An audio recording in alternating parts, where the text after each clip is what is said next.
Bonsoir, bonsoir mes chers éditeurs, mes chers auditeurs et mes chères auditrices.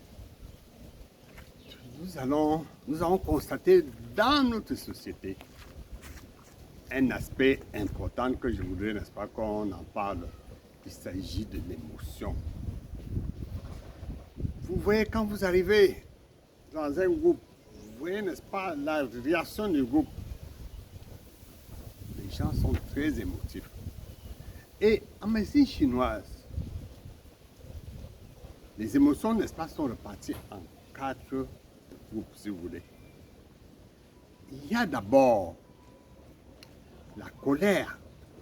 Vous savez, dans la société, les gens sont coléreux. Coléreux. On se pose parfois la question, mais pourquoi cette colère? Et cette colère, savez-vous que c'est un organe qui est affecté?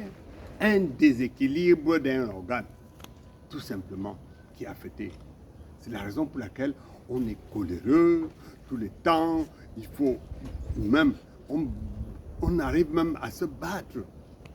Parce que la colère, à cause de cette colère qui a, n'est-ce pas, qui a pris de l'ampleur dans notre corps. Et tout ceci, tout simplement, à cause d'un déséquilibre de notre foie.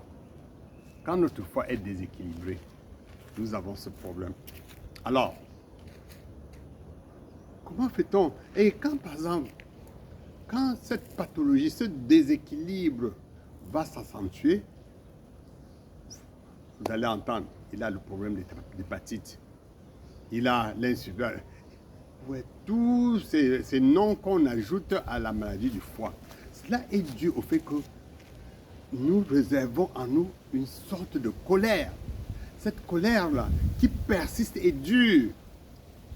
On ne dit pas, n'est-ce pas, qu'on ne peut pas être coléreux. On peut être coléreux, mais il ne faut pas, n'est-ce pas, qu'à chaque instant, on soit coléreux. Si vous êtes coléreux à chaque instant, c'est qu'il y a un problème. Il y a un déséquilibre de l'organe du corps qui est extrêmement important, qui est le foie. Bien. Ensuite, nous avons une personne qui est toujours en joie. En joie, en joie. Il est toujours joyeux, toujours joyeux. Même si vous lui faites n'importe quoi, il est toujours joyeux. Cette personne a un problème. Parce que vous voyez, il faut, n'est-ce pas, un équilibre des organes. Et un équilibre dans la vie, c'est l'équilibre qui compte en toute chose. Il y a toujours cet équilibre qu'il faut, n'est-ce pas, mettre en exergue. Équilibre, équilibre. Tout ce que vous faites, il faut toujours être équilibré. C'est pourquoi il y a soit vous êtes du bon côté, soit vous êtes du mauvais côté. C'est la raison pour laquelle on parle toujours des yin et des yang. Alors, je disais tantôt, quand vous êtes en joie, quand vous voyez une personne toujours en train de mettre la musique, il danse chaque fois. Cette personne danse chaque fois. C'est que le corps de la personne est équilibré. Le corps. Et vous voyez, par exemple, je vais prendre un exemple simple. Si, dans la famille, vous avez perdu un enfant ou un proche, une personne proche, vous allez pleurer, non? Vous allez vous essouffler, vous allez pleurer, vous allez être triste, vous allez. Alors, ça ne cause pas de problème. Le déséquilibre n'est pas encore, n'est-ce pas, n'est pas encore installé. Maintenant, quand n'est-ce pas, ce remords-là, cette tristesse d'avoir perdu un parent, d'avoir perdu un enfant, s'installe et va endurer. C'est-à-dire, des années en année, vous ne faites que ruminer cela, vous ne faites que ruminer, chaque année, vous ne faites que ruminer. Ça attaque le cœur. Et vous avez soit la palpitation, soit telle chose, soit cette maladie due au cœur. Tout simplement parce que il y a, n'est-ce pas, ce déséquilibre. Bien, nous avons ensuite, toujours, vous avez perdu une personne, il y a la tristesse qui s'est installée en vous. La tristesse là ne finit pas. Vous êtes toujours crispé, la figure, n'est-ce pas, un genre, vous ne pouvez pas rire, vous êtes toujours triste, vous êtes toujours triste, vous êtes toujours triste. Alors, vous avez en médecine traditionnelle chinoise ce qu'on appelle les poumons sont affectés. Les poumons. Vos poumons sont affectés. Et vous voyez que puisque les poumons sont affectés, ça va créer, n'est-ce pas, une pathologie. L'asthme, par exemple, ceux qui ont l'asthme, c'est dû à cette tristesse-là qui dure dans le corps. Et je vais vous raconter une anecdote. Il y a certains parents qui, à la maison, sont toujours en train de gronder, toujours en colère, toujours en colère. Leurs enfants doivent savoir que le foie de leurs parents n'est pas en bonne forme. Les parents qui, chaque fois, tu fais moins de choses, ils fiasquent. Ils fiasquent. Moins de choses, ils fiasquent. Ils fiasquent. Sachez qu'il y a un organe qui n'est pas en forme, qui n'est pas équilibré. Bien. Donc, vous avez l'asthme. Vous avez l'asthme pourquoi? Je vous ai dit la raison. On peut, n'est-ce pas, poursuivre ce processus. Bon, il y a ensuite ce qu'on appelle le souci. J'ai le souci de faire telle chose, le souci de ne pas faire telle chose, le souci de ne pas faire telle autre, le souci de ne pas faire telle autre. Ah. Alors, vous maintenez dans votre corps, ça reste, ça grandit, vous ruminez, chaque fois ça revient, vous ruminez. Sachez que c'est la rate, le pancréas qui sont attaqués.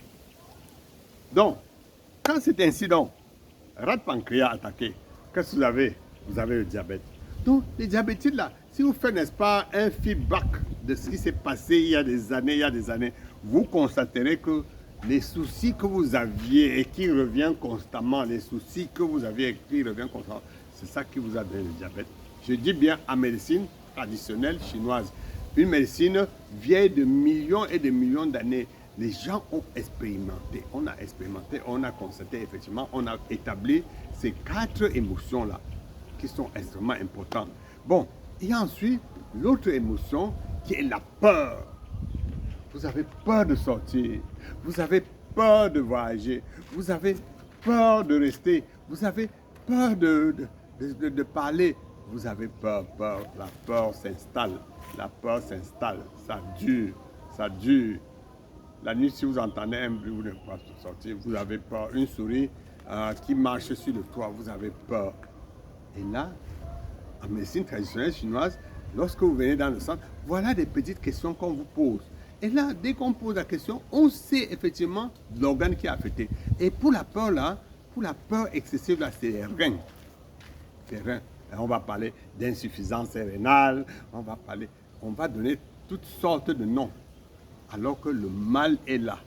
Le fait d'avoir peur, cette peur-là que vous ruminez, ça reste en vous, ruminez tout le temps, c'est ça qui a posé, n'est-ce pas, le dysfonctionnement de votre rein. C'est ça qui a donné cette pathologie à votre rein.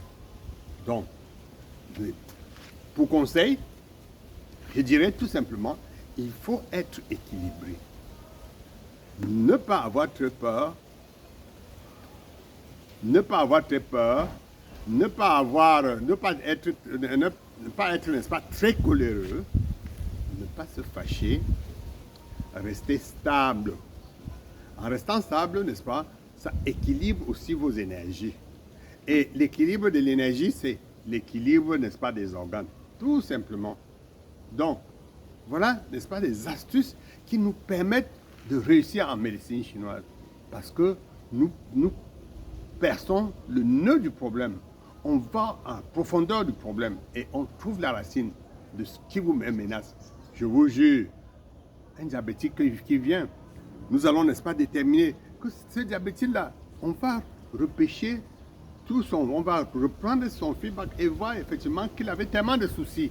Et ces soucis-là, n'est-ce pas, c'est resté en lui, ça a ruminé, il a ruminé cela, et puis ça a donné le diabète. Donc, pour être équilibré, comme je vous disais, pour me résumer, pour être équilibré, il suffit, n'est-ce pas, de ne pas être très excessif du côté positif, ni très négatif. Vous voyez, il faut être équilibré. Juste, il faut faire la politique, comme on dit, il faut faire la politique de juste milieu. Voilà. Je pense que si vous voulez, n'est-ce pas, de plus amples explications, allez dans YouTube et en Facebook de Accu Bien-être Cameroun. Vous verrez, n'est-ce pas, toutes les informations concernant cela. Je vous remercie. Au revoir. À la prochaine.